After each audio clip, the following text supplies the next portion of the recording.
Hello, friends.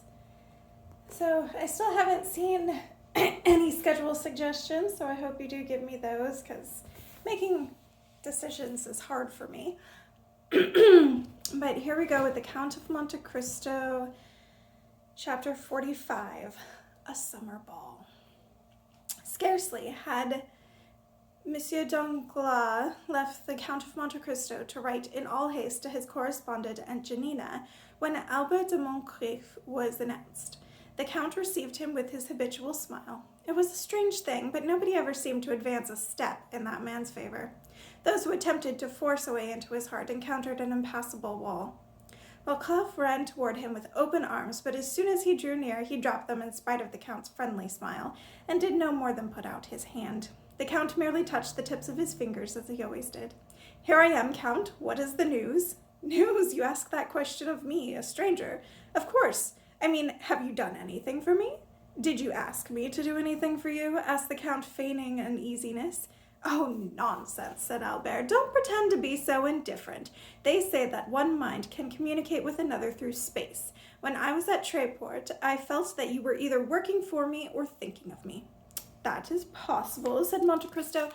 "As a matter of fact, I have been thinking of you. Monsieur Danglars dined with me." "I know that.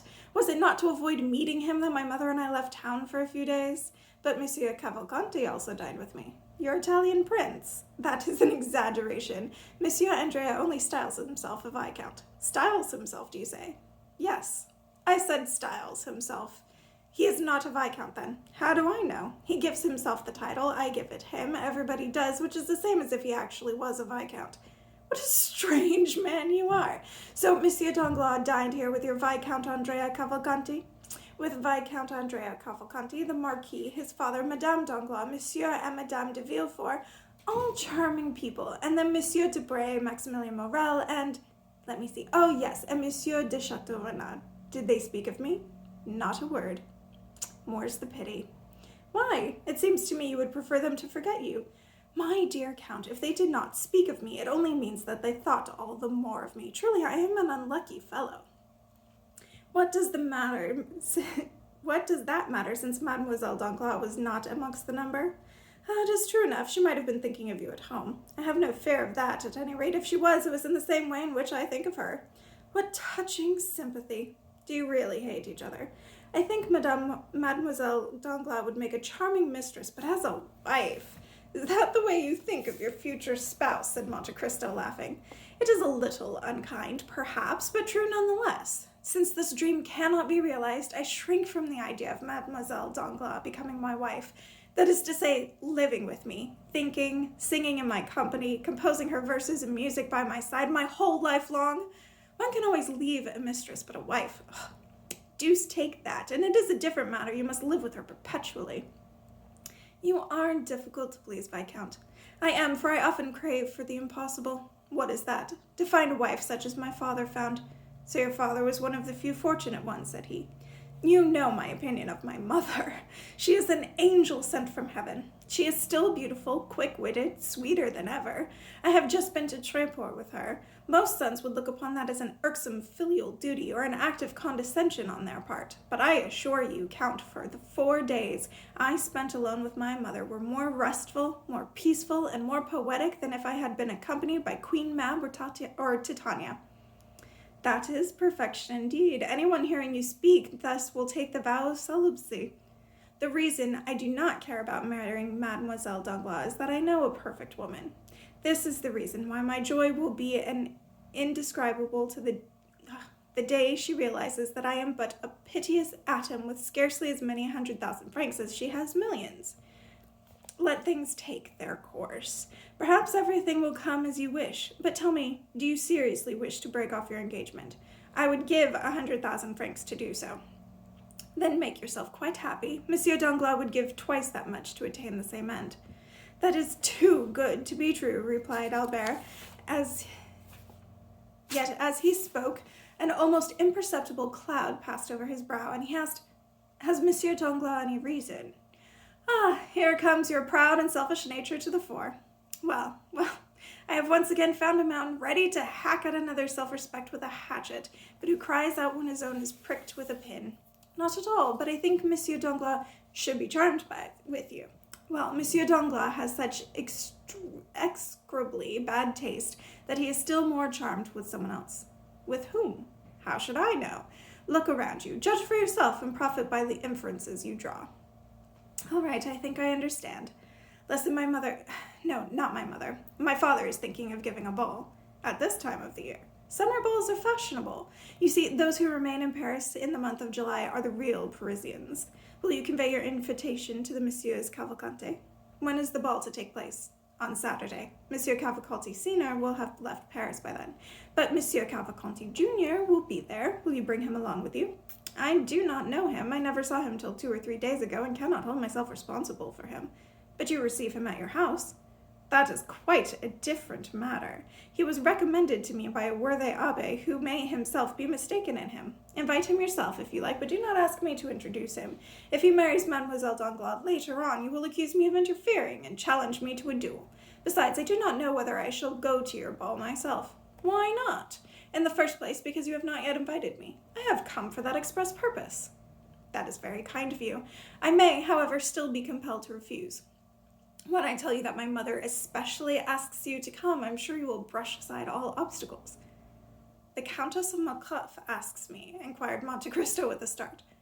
I can assure you, Count, Madame de Morcerf speaks freely to me, and if you have not been stirred by sympathetic impulse during the last 4 days, it must be that you have no response in you, for we have talked incessantly of you. May we expect you on Saturday? You may, since Madame de Morcerf expressly invites me. You are very kind. Will Monsieur Danglars be there? Oh, yes, he has been invited. My father has seen to that. We shall also try to persuade Monsieur de Villefort to come, but I have not much hope of success. Do you dance, Count? No, I do not, but I enjoy watching others. Does your mother dance? No, never. You can entertain her. She is very anxious to have a talk with you. Really? On my word of honor, do you know you are the first person whom my mother has manifested such curiosity? Albert rose and took his hat. The Count accompanied him to the door. I have to reproach myself with having been somewhat indiscreet, he said, stopping at the top of the steps.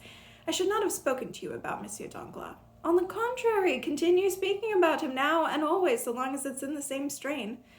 That's all right, then. By the way, when does Monsieur d'Épinay arrive? In 5 or 6 days at the latest. And when is he to be married? As soon as Monsieur and Madame de Saint-Méran arrive. Bring him to see me when he comes. Though you always say I do not like him, I shall be very glad to see him. Your orders shall be obeyed, Count. Goodbye. Until Saturday, that is quite certain. I have given you my promise. It was in the warmest days of June when, in due course of time, the Saturday arrived on which Monsieur de Morcerf's ball was to take place. It was 10 o'clock in the evening. From the rooms on the ground floor might be heard the sounds of music and the whirl of the waltz and galop, while brilliant light streamed through the interstices of the Venetian blinds. At that moment, the garden was occupied only by some 10 servants who were preparing the supper tables. The paths had already been illuminated by brilliant-colored lanterns, and a mass of choice flowers and numberless candles helped to decorate the sumptuous supper tables. No sooner had the Countess returned to the salon after giving her final orders than the guests began to arrive, drawn thither by the charming hospitality of the Countess more than by the distinguished position of the Count. Madame Danglars came, but only beautiful in person, not only beautiful in person, but radiantly splendid. Albert went up to her, paying her well-merited compliments on her toilette, offered her his arm, and conducted her to her seat. Albert looked around him. You are looking for my daughter, said the Baroness with a smile. I confess I am, responded Albert. Could you have been so cruel as not to bring her? Now, don't get excited. She met Mademoiselle de Villefort and will be here presently.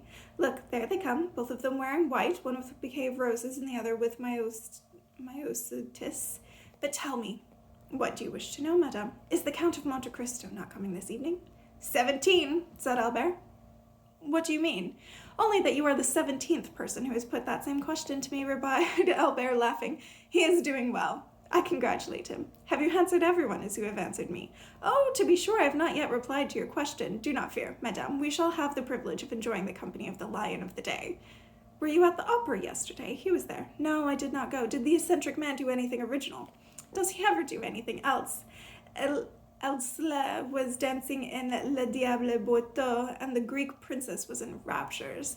After the kucha, he threw the dancer a bouquet in between the flowers of which there was a magnificent ring. When she appeared again in the third act, she did honor to the gift by wearing it on her little finger.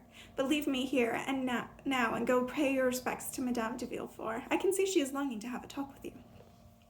Albert bowed and went toward Madame de Villefort, who was about to say something when Albert interrupted her. I am sure I know what you were going to ask me, he said. What is it? Whether the Count of Monte Cristo is coming? Not at all. I was not even thinking of him then. Just then, I wanted to ask you whether you had received news of Franz. I had a letter from him yesterday. He was then leaving for Paris. That's good. Now, what about the Count? The Count is coming right enough. Just then a handsome young man with keen eyes, black hair, and a glossy mustache bowed respectfully to Madame de Villefort. Albert held out his hand to him. Madame, I have the honor of presenting to you Monsieur Maximilien Morel, captain of the Safest, one of our best and bravest officers. I had the pleasure of meeting this gentleman at Auteuil at the Count of Monte Cristo's, replied Madame de Villefort, turning away with marked coldness. This remark, and above all the tone in which it was said, chilled the heart of poor Morel. There was a recompense in store for him, however. Turning round, he perceived near the door a beautiful figure, all in white, whose large blue eyes were fixed on him without any apparent expression, whilst the bouquet of myosotis slowly rose to her lips. Morel understood the salutation so well that, with the same expressionless look in his eyes, he raised his handkerchief to his mouth. These two living statues, whose hearts beat so violently under their apparently marble-like forms, yet were separated from one another by the whole length of the room, forgot themselves for a moment, or rather for a moment forgot everybody and everything in their mute contemplation of one another. They might have remained lost in one another much longer without anyone noticing their obliviousness to all things around them, had not the Count of Monte Cristo just entered. As we have already remarked, the Count seemed to exercise a fascination, whether artificial or natural, which attracted general attention wherever he went. It was certainly not his black coat, irreproachable in cut but perfectly plain and devoid of all trimmings, that attracted attention. Nor was it his white unembroidered waistcoat, nor his trousers displaying a perfectly shaped foot. It was rather his pale face and black wavy hair, his calm and serene expression, his deep-set melancholy eyes, and his delicately chiseled mouth, which so easily expressed excessive disdain that drew all eyes toward him. There may have been men who were more handsome than he, but there were certainly none who were more significant, if we may use the expression. Everything about the Count seemed to have its meaning and value, for the habit of profitable thinking had given an incomparable ease and firmness to his features, to the expression of his face and his slightest gesture. Yet the world is so strange that all this would have been passed by unheeded if it had not been complemented by a mysterious story gilded over an immense fortune. However that may be, the Count was in cynosure of every eye as he advanced, exchanging bows on his way to where Madame de Morcerf was standing before a flower-laden mantel-shelf. She had seen his entrance in a mirror placed opposite the door and was prepared to receive him. She turned toward him with a serene smile just as he was bowing to her. No doubt she thought the Count would speak to her, while he, on the other hand, thought she was about to address him.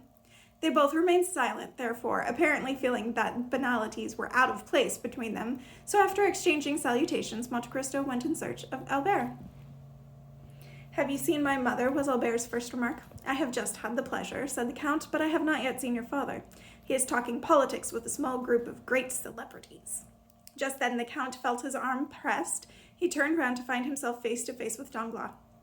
"Ah, it is you, Baron," said he. "Why do you call me Baron?" returned Danglars. "You know quite well I care nothing for my title. I am not like you in that respect, Viscount. You lay great value on your title, do you not?" "Certainly I do," replied Albert, "for if I were not a Viscount I should be nothing at all, whereas while sacrificing your title of Baron, you would still be a millionaire." "Which appears to me the finest title in existence," replied Danglars. "Unfortunately," said Monte Cristo, "the title of millionaire does not always last one's lifetime, as does that of Baron, peer of France, or academician. As a proof, you have only to consider the case of the millionaires Franke and Pullman of Frankfurt, who have just become bankrupt." "Is that really the case?" asked Danglars, turning pale. It is, indeed it is. I received the news this evening by courier. I had about 1 million deposited with them, but having been warned in time, I demanded its withdrawal some 4 weeks ago. Good heavens, they have drawn on me for 200,000 francs. Well, you are warned, but the warning has come too late, said Uncle. I have honored their signature. Ah, well, said the Count, that's another 200,000 francs gone to join. Hush, do not mention such things before Monsieur Cavalcanti, added the banker, turning his head toward the young man with a smile. In the meantime, the heat in the room had become excessive. Footmen went round with trays laden with fruit and ices. Monte Cristo wiped with his handkerchief the perspiration that had gathered on his forehead. Nevertheless, he stepped back when the tray passed before him and would not take refreshment. Madame de Morcerf did not lose sight of Monte Cristo. She saw him refuse to take anything from the tray and even noticed his movement as he withdrew from it. Albert, said she, have you noticed that the Count will not accept an invitation to dine with your father? But he breakfasted with me, said Albert. In fact, it was at that breakfast that he was first introduced in our society. That is not your father's house. I have been watching him tonight. He has not taken anything. The Count is very temperate. Mercedes smiled sadly. Go to him, Albert, said she, and the next time a waiter goes round, persuade him to take something. My mother, because I ask you, Albert. Albert kissed his mother's hand and went to do her bidding. Another tray was handed round. Mercedes saw how Albert tried to persuade the Count, how he himself took an ice from the tray and presented it to him, only to meet with an obstinate refusal. Albert rejoined his mother. She was very pale. Well, you see, he refused, said she. Yes, but why need that worry you? You know, women are singular creatures, Albert. It would give me pleasure to see him take something, even though it were nothing more than a bit of pomegranate. It may be that he is not yet reconciled to the French way of living, or that we would prefer something else. Oh, dear, no, I have seen him eat everything in Italy. No doubt he does not feel inclined this evening. Then again, he may not feel the heat as much as we do, since he has always lived in hot climates. I do not think that is so, said Albert. He complained just now of feeling almost suffocated, and asked why the Venetian blinds were not opened as well as the windows. It will give me the means of ascertaining whether or not his abstinence is deliberate. She left the room, and an instant later the Venetian blinds were opened, permitting a view of the jasmine and clematis that overhung the windows of the lantern-illuminated garden. Dancers, players, and talkers all uttered an exclamation of joy. Everybody inhaled with delight the air that flowed in. At the same moment, Mercedes returned, even paler than before, but with a determined look on her face, which was characteristic of her in certain circumstances. She went straight up to the group of gentlemen round her husband and said, Do not detain these gentlemen here. If they are not playing, I have no doubt they would prefer to take the fresh air in the garden rather than stay in this suffocating room. But, madame, we will not go into the garden alone, said a gallant old general. Very well. I will set the example, said Mercedes, and turning to Monte Cristo, she added, Will you give me your arm, Count? The Count was staggered at these simple words. He looked at Mercedes. It was but a momentary glance, but the Count put so many thoughts into that one look that it seemed to Mercedes it lasted a century. He offered the Countess his arm. She laid her delicate hand gently on it, and together they went into the garden, followed by some 20 of the guests. With her companion, Madame de Morcerf passed under an archway of lime trees leading to a conservatory. Did you not find it too hot in the room? Said she. Yes, madame, but it was an excellent idea of yours to open the windows and Venetian blinds. As he said the last words, he felt Mercedes' arm tremble. Maybe you feel cold, though, in that thin dress with no other wrap than a thin gauze scarf, said he. Do you know whither I am taking you? Said Mercedes without answering Monte Cristo's question. No, madame, but as you see, I make no resistance. To the conservatory at the end of this path.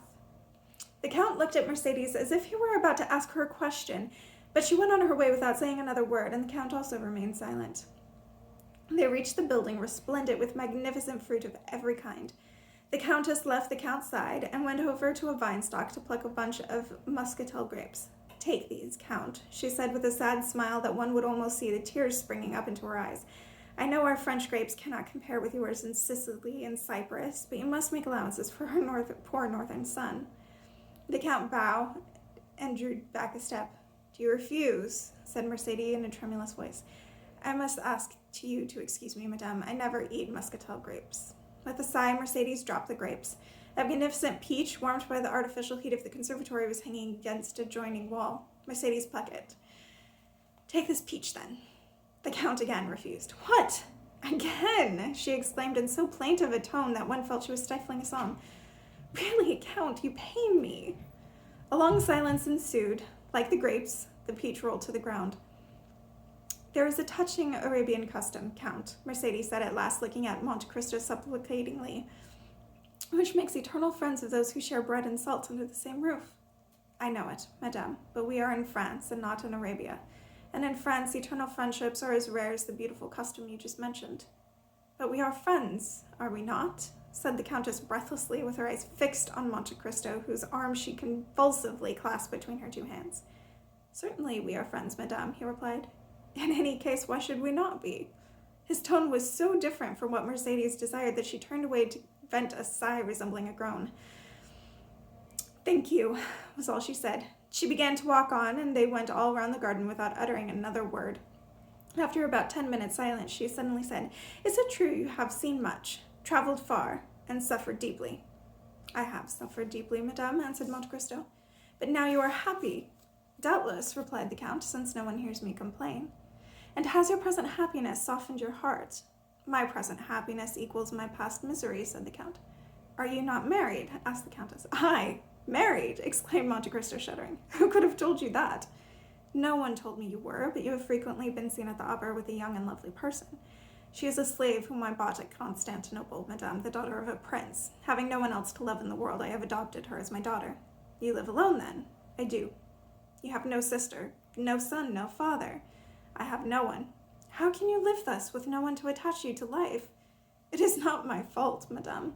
At Malta I loved a young girl, and was on the point of marrying her when war came and carried me away as in a whirlpool. I thought she loved me well enough to wait for me, even to remain faithful to my memory. When I returned, she was married. Most men who have passed 30 have the same tale to tell, but perhaps my heart was weaker than that of others, and in consequence I suffered more than they would have done in my place. That's all. The Countess stopped for a moment, as if grasping for breath. Yes, she said, and you have still preserved this love in your heart. One can only live once. And have you ever seen her again? Never. Never? I have never returned to the country where she lived. At Malta? Yes, at Malta. She is now at Malta, then? I think so. And have you forgotten her for all she has made you suffer? Forgiven her for all she has made you suffer? Yes, I have forgiven her. But only her. Do you still hate those who separated you? The Countess placed herself before Monte Cristo, still holding in her hand a portion of the fragrant grapes. Take some, she said. I never eat muscatel grapes, madame, replied Monte Cristo, as if the subject had not been mentioned before. The Countess flung the grapes into the nearest thicket with a gesture of despair. Inflexible man, she murmured. Monte Cristo remained as unmoved as if the reproach had not been addressed to him. At this moment, Albert ran up to them. Oh, mother, he exclaimed, such a misfortune has happened. What has happened? Asked the Countess, as though waking from a dream to the realities of life. A misfortune, did you say? Indeed, it is little more than I should expect. Monsieur de Villefort has come to fetch his wife and daughter. Why?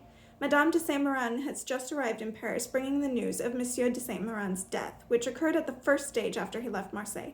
Madame de Villefort was in very good spirits where her husband came, and could neither understand nor believe in such misfortune. At the first words, however, Mademoiselle Valentine guessed the whole truth, notwithstanding all her father's precautions. The blow struck her like a thunderbolt, and she fell down senseless. How is Monsieur de Saint-Méran related to Mademoiselle Valentine? Asked the Count. He was her maternal grandfather. He was coming here to hasten her marriage with Franz. Indeed. Franz is reprieved, then. Why is Monsieur de Saint-Méran not grandfather to Mademoiselle Danglars, too? Albert, said Madame de Montcalf in a tone of mild reproof. What are you saying? Count, he esteems you so highly. Tell him he has spoken amiss. So saying, she took 2 or 3 steps forward. Monte Cristo glanced after her with such a pensive expression, at the same time so full of affectionate admiration, that she retraced her steps. Taking his hand and that of her son, she joined them together, saying, We are friends, are we not? Oh, madame, I do not presume to call myself your friend, but at all times I am your most respectful servant. Let me know if I read that a little too fast. I was very excited because this is such a great chapter, but I'll see you all next time.